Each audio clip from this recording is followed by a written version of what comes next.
blessed and highly favored, blessed and highly favored. I was going to do this video, and it's still going to be about the homecoming fight, or the second homecoming fight for Jaron Ennis out there at the Wells Fargo Center in Philadelphia. He's getting his rematch against Karen Chukhadzhian.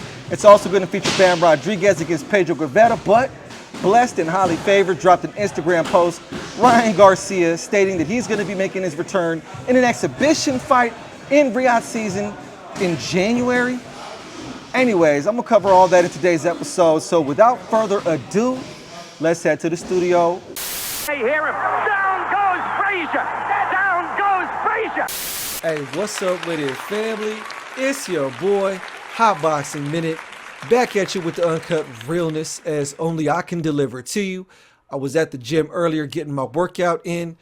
The news about the Ryan Garcia stuff broke yesterday, but I thought, let me finally get to it today since it appeared to be making the rounds on all the blog sites and vlog sites and YouTubers and stuff. So I thought I'd discuss that. We'll do that at the very, very end.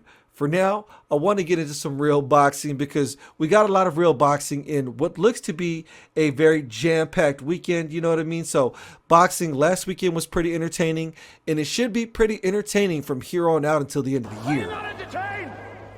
Are you not entertained? Is that why you are here?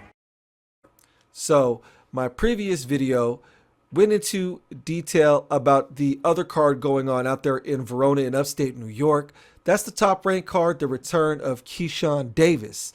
But this video is going to be about what's going on out there at the Wells Fargo Arena in Philadelphia. We got the return of Jaron Ennis, the mythical, magical, mystical IBF welterweight world champion that if you are a fan of Jaron Ennis, you would probably say he is capable of beating everybody in the 147-pound division, which you wouldn't get too much disagreement with me on that one.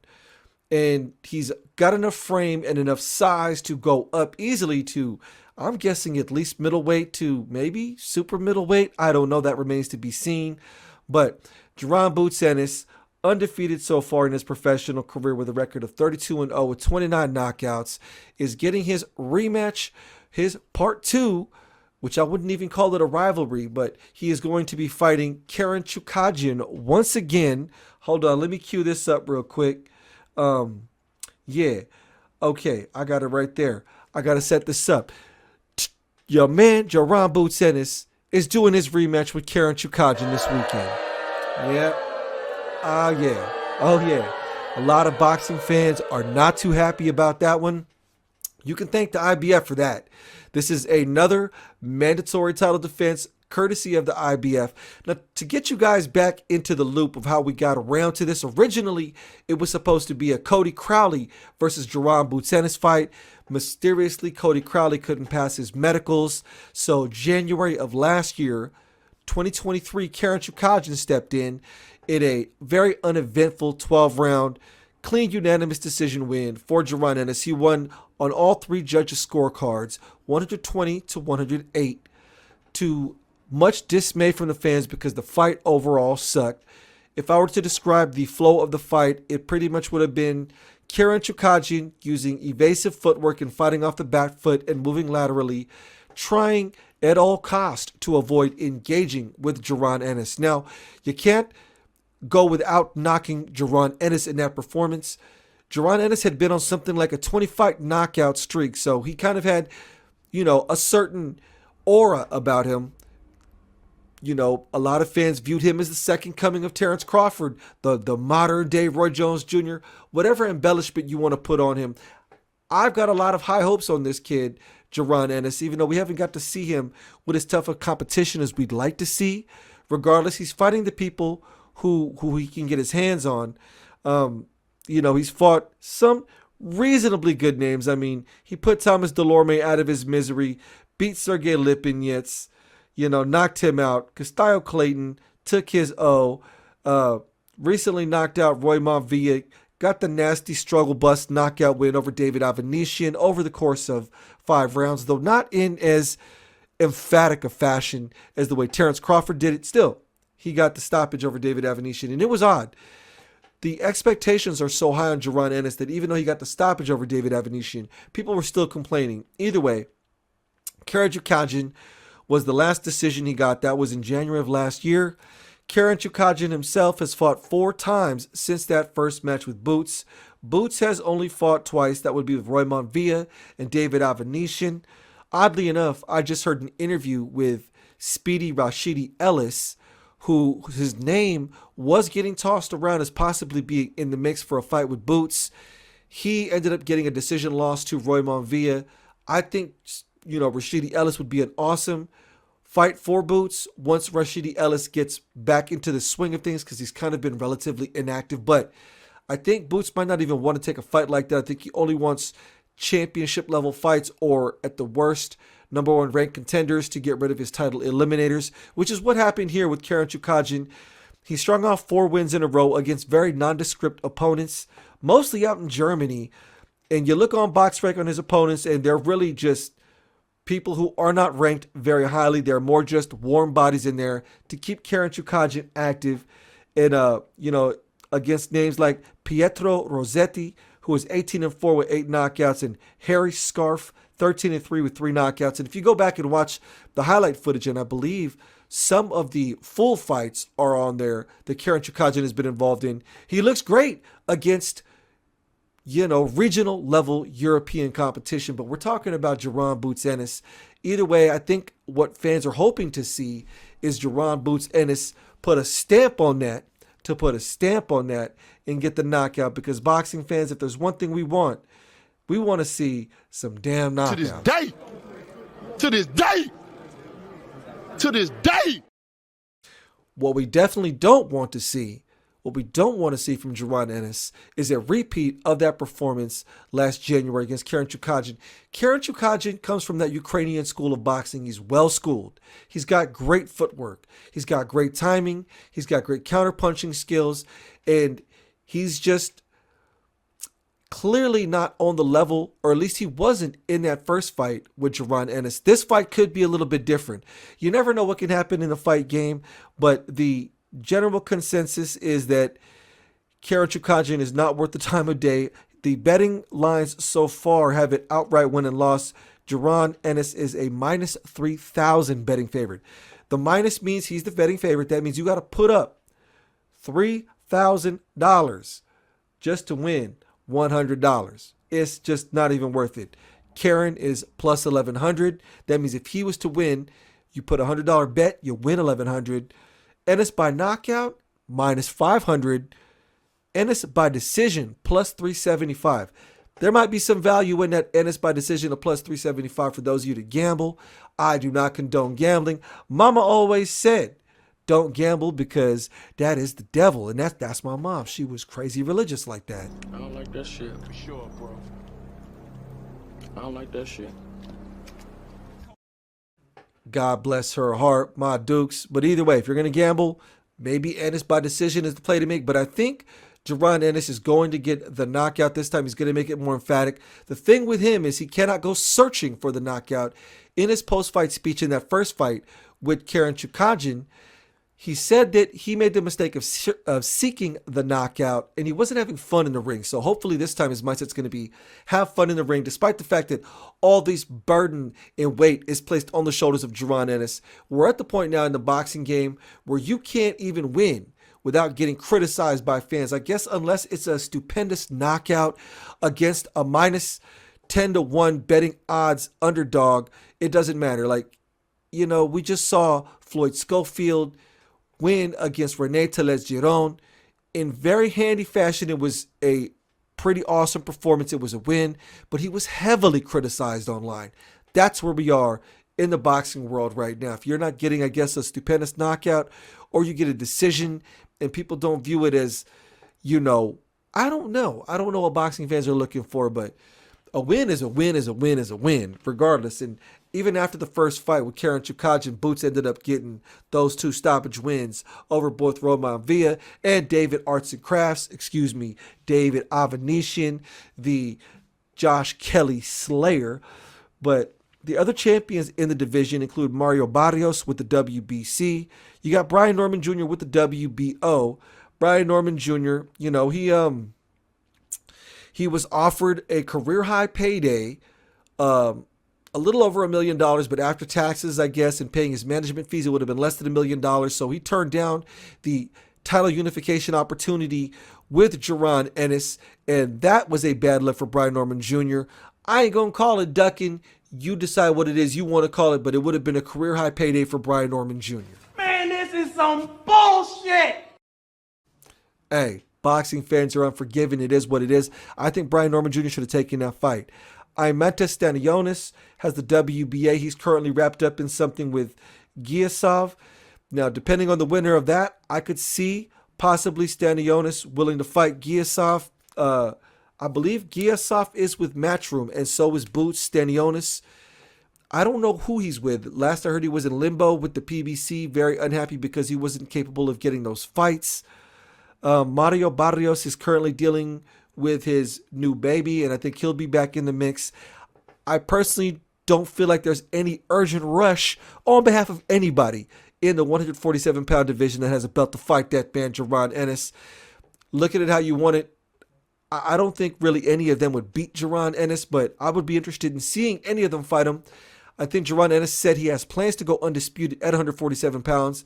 But there's a lot of good matchups for him at 154 pounds, and I have even heard his name get thrown around with a possible Virgil Ortiz Jr. fight on Riyadh season.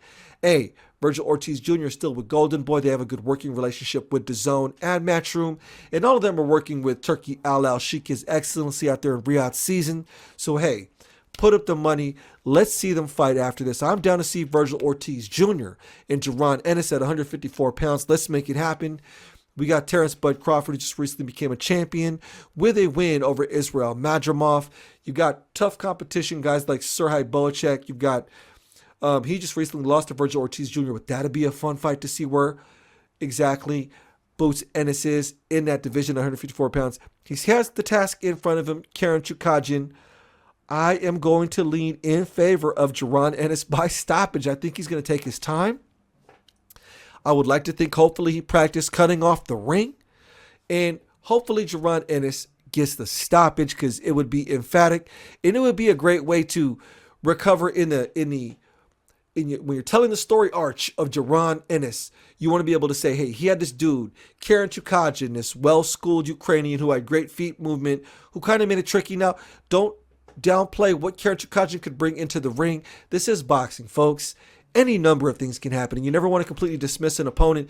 Karen was landing some very solid overhand rights and counter check hooks against Jaron Ennis in that first fight, but it was definitely a dominant one-sided 12-round clinical picking apart of Karen by Jaron Ennis, even though neither of them were really hurt at all during that first fight. I think Jaron Ennis is going to play it a little more technical, have a little more fun, cut the ring off more, and eventually get the stoppage he was looking for in that first fight and correct that wrong so that we are not going to be dealing with the Karen Chukhadzhian situation going forward. All right, on to the next big fight on that card. We get the return of San Antonio's finest, one of the fighting prides of Texas, one of the pound-for-pound kings of the boxing sport right now, Jesse Bam Rodriguez. He will be defending his WBC and ring championship, his Super FLy Weight championship belt, I believe that is 115 pounds, against Pedro Guevara. Pedro Guevara, a tough Mexican competitor. His current record is 42-4 with 22 knockouts. He's training out there in high altitude in Jilotepec in the state of Mexico. So hopefully that gives him an advantage coming into this fight. Pedro Guevara won the WBC interim, thus giving him this opportunity to fight Bam Rodriguez because he beat Andrew Bologna last May. Let me tell you this. Pedro Guevara is a tough competitor. He's an orthodox fighter, a counterpuncher. Andrew Maloney was giving him fits and giving him a lot of problems when Andrew Maloney would move and would box. And I think it's fair to say that Bam Rodriguez is levels above Andrew Maloney. Bam Rodriguez is levels above a lot of people. If we're talking about footwork and the ability to box and the ability to punch while using good boxing fundamentals, there aren't many that are better than Bam Rodriguez. That southpaw thing he does, his ability to find angles, the way he can place his shots with power. I mean, he got the vicious body shot stoppage over Juan Francisco Estrada El Gallo. Are you serious? Like that was bonkers. And his resume, and I believe he's only 24 years old, is just stunning. I mean, he's got wins over Carlos Cuadras. The four kings, he has almost all of them except for Chocolatito, which he seems in recent interviews to be open to the possibility now of a possible matchup with Chocolatito. They had some closed-door sparring sessions at Robert Garcia's gym out there in Southern California. Man, what I wouldn't have given to have been a fly on the wall during those sparring sessions. It's another older fighter. Carlos Cuadras was 34. Sarisaket Sorun Visa, the Rat King, was 35. Juan Francisco Estrada was 34. Sonny Edwards, fresh and crispy, he was 27 years old, and he tore through all of them pretty much. So we got another guy who is, how old is he? He's a little older. He is, if I'm not mistaken, he's 34 or 35. I believe he is 34 years old. He's either 34 or 35. So we got another guy who's a little bit older. And like I said, he's had some problems in the past. Now, not to discount what Pedro Guevara brings into this fight. Let me pull up really quick if I can pull up Bam Rodriguez's record. So Bam Rodriguez has this thing.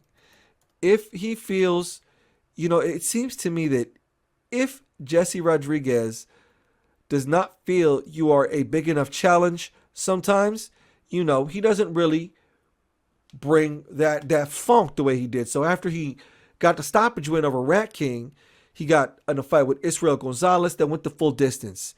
Then he fought Christian Gonzalez Hernandez. That went the full distance. Now, these were dominant performances, mind you, but he did get his jaw broken against Christian Gonzalez Hernandez. So maybe he's looking at this this older fighter, which is very well seasoned, this tough Mexican, Pedro Guevara, and thinking to himself, I don't have to train as hard because this is not a Chocolatito. This is not a Naoya Inoue or a Junto Nakatani.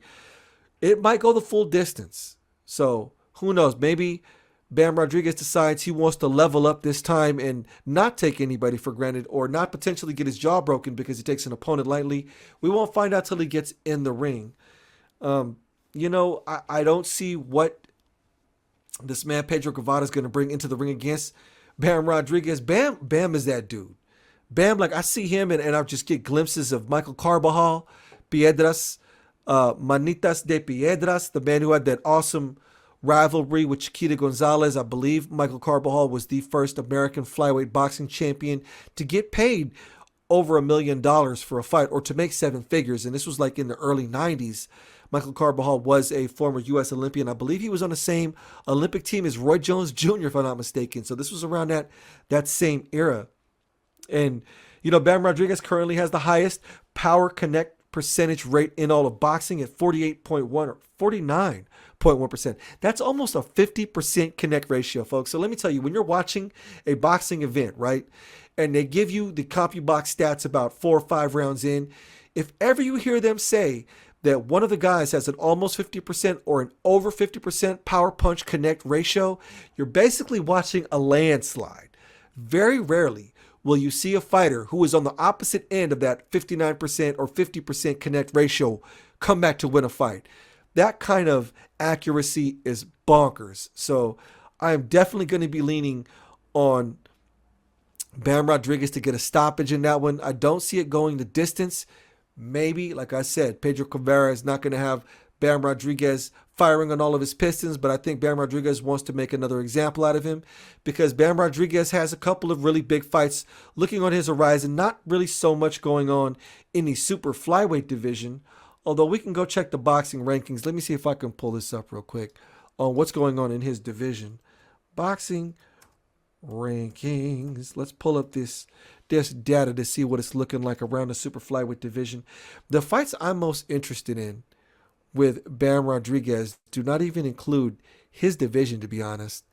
So let me pull up the screen and share it with y'all good folks out there. Do I have the good? So you got Jesse Bam Rodriguez.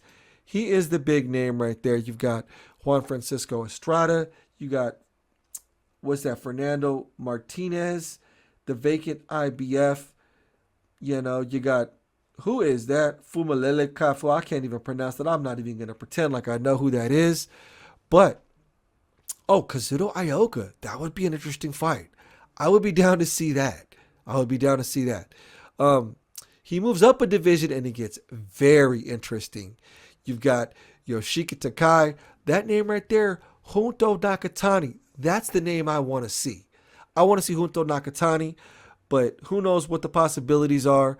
Either way, there's also talks about Naoya Inoue. Everyone always wants to link up their names, but that would require Bam Rodriguez to move up 2 divisions, and I don't think Bam Rodriguez really is interested in taking a risk that big at this present moment. I believe we are more likely to see a fight between Junto Nakatani and Naoya Inoue in the near future.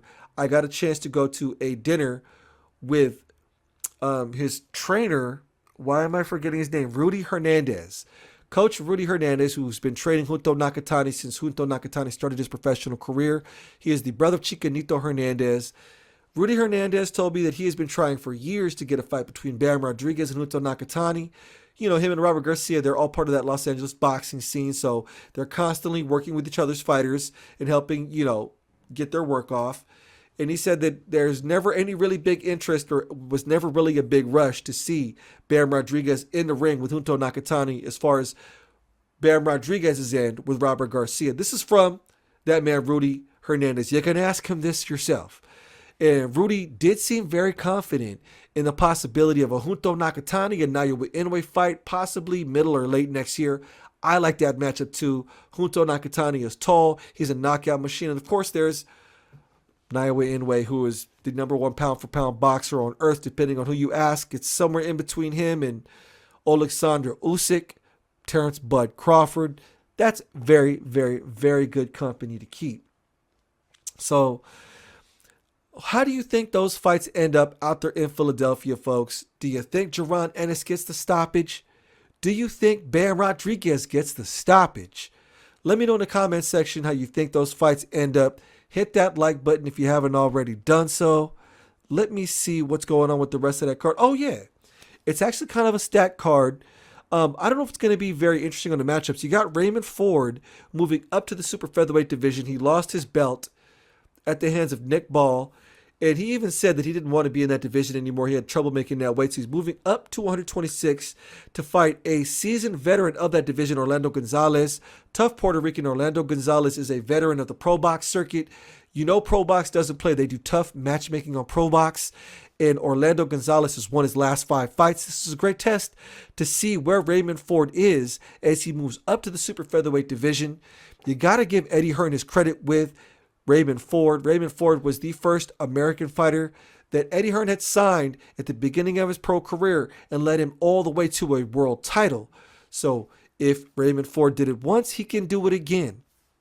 Raymond Ford did have those interesting fights where many people felt he had questionable wins over Eduardo Nunez. And he also had, let me pull up my man's, because there were 2 fights for Raymond Ford where people really were questioning, how did he get those decisions? And you got to take those into account. So he had the fight with Edward Vasquez, and of course he lost to Nick Ball, right? Odebek Kolmatov, he had a very interesting fight against Odebek and ended up getting the stoppage late. That was the fight that officially made me a fan of Ray Ford. It's going to be interesting to see how it adjusts to life at 126 pounds. You got Khalil Cole versus Manuel Gallegos. Khalil Cole, the former Olympian and light heavyweight. You want to watch Khalil Cole. That dude is ridiculous. That man has power. He's well schooled. He ended up, his last 2 wins were by knockout, and they were against people that had trained in my gym, Osuna, and why am I forgetting these guys who have trained in my gym? Oh my goodness. Anyways, the last 2 guys he stopped were guys that trained at my gym. They don't train at my gym anymore. Osuna came to my gym to train while he was from Mexico. And then we had my guy from Baltimore came out to my gym. Oh, let me just pull it up just to get it out the way, you guys, because I can't do this to my guy. So Khalil Cole, who you guys want to watch. He's going to be, I think he's someone to watch out for in the 175-pound division. He's only had 9 pro fights, and he's already doing his second 10-rounder. But Juan Gerardo Osuna and Kwame Ritter. Both two guys that I am familiar with. They know my face. I know their face. I actually helped make content for my boy Kwame Ritter when he fought one of Jaime Munguia's stablemates out there in Tijuana at the Big Punch Arena in Tijuana, which is one of the most awesome little fight club venues in Tijuana. If you are a boxing fan and you have not gone to a bar fight in Tijuana to see a professional boxing event, you are missing out. Let me tell you, I believe that should be on everyone's list. And Big Punch Arena in Tijuana is probably one of the best venues to see legit Mexican boxing. You'll see a lot of Americans come down there. I remember seeing Devin Haney down there. Gosh, it was like 2016 or 2017. Didn't even really know who Devin Haney was. Kind of heard his name in the amateur circuit, you know. But yeah, that man Khalil Ko is definitely one you're going to want to watch. You got Ernesto Mercado coming up against Jesus Saracho at super lightweight. Ernesto Mercado is a phenomenal talent in the 140-pound division. He was my pick for prospect of the year last year in 2023. His dad is known in the industry for being a hard man to deal with. They are hell-bent on doing things independently.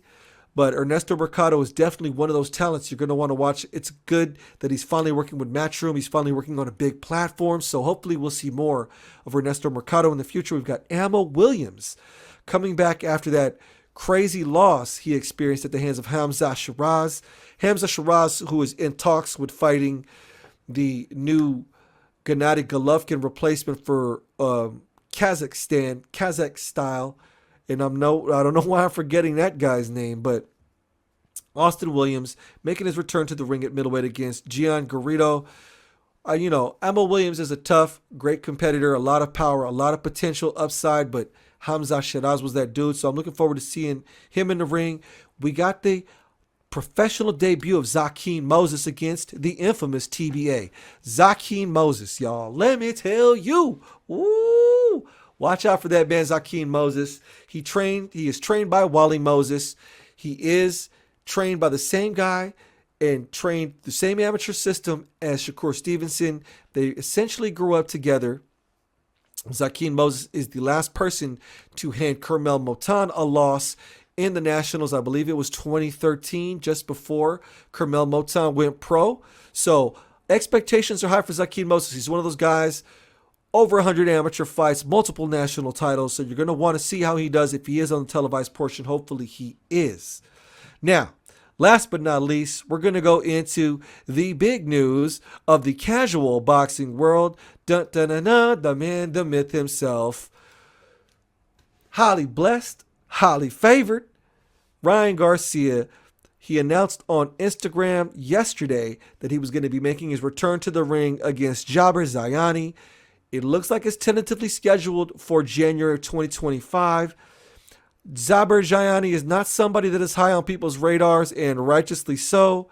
Who is Jaber Zayani? Nobody really knows. Nobody really knows. Jaber Zayani is a lightweight, 34 years old. He's 18-0 with 11 knockouts. He's fought relatively nobody of any note. He's been fighting in France, fighting in the Philippines, and fighting in essentially nowhere relative to the United States or against anybody anyone knows. But I'm sure that dude is ecstatic to get the clout opportunity of a lifetime to be fighting Ryan Garcia, or at least in an exhibition match with Ryan Garcia. I remember we were hearing rumors about a possible exhibition match between him and Manny Pacquiao. It looks like it's going to be Jaber Zayani.